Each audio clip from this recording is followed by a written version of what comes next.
football fans, soccer fans, and today, Mexico fans. For those of you that just witnessed the match between Mexico and Deutschland, Germany, Alemania, whatever way you want to say it. Oi! What a match. What happened there, Anna? What a match.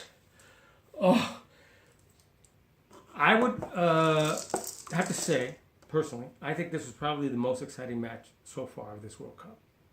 Of course, Spain-Portugal was massive, and it was exciting for a lot of it. Argentina-Iceland, where Iceland drew Argentina 1-1, and actually Messi missed a penalty kick. It was saved by the Iceland goalkeeper late in the game, which would have given Argentina the win. So that was exciting, had some drama. But this one, wow.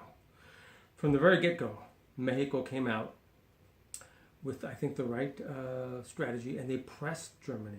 They had to take the game to them. And within a minute, they got their first scoring opportunity with Lozano. If not for Boateng blocking the shot, who knows? Within a minute. So they controlled the pace of the game in that first half, so much so that after they scored their leading and ultimately winning goal by Lozano in the 35th minute, you could see that by the end of the first half, they were tiring. With about 5 minutes to go, they had tired legs, and they just wanted to get into that halftime and rest and recuperate. And that's exactly what they did. And then in the second half, they came out, not parking the bus per se, so defensive-minded, but they were a bit more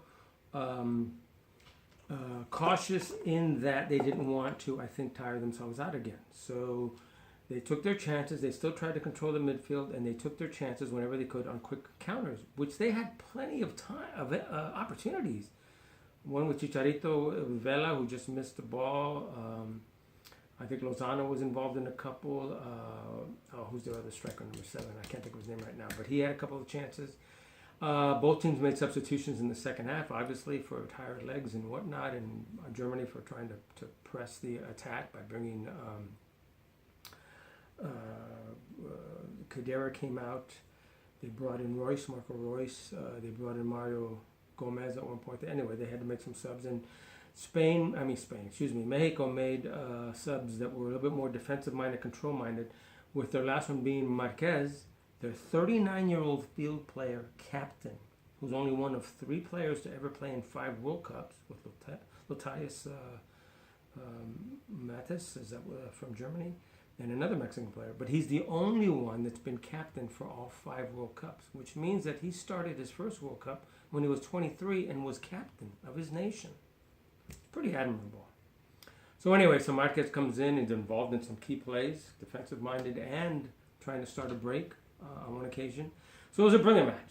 It was exciting. I'm so happy for my father, who's Mexican. He was born in Mexico, Guadalajara. Myself, Mexico is part of my heritage. So I'm happy for them. It's their second win over Germany in all of their history. The only other one coming in a friendly in 1985. But this is probably their most important World Cup victory ever. Wow, 1-0. The fans were incredible. Chicharito and all were crying at the end. It was a massive emotional game. So now, Brazil-Switzerland has already started, but I'm watching the recording. That's how I watch all of my matches. So I'll come back afterwards, do some referee points after this next match, because there are some that I want to speak about from yesterday and this morning. So, what do we say? We always say no to racism. Say no to racism. I always say no to racism. And go USA in the rest of the World Cup. Oh, how exciting.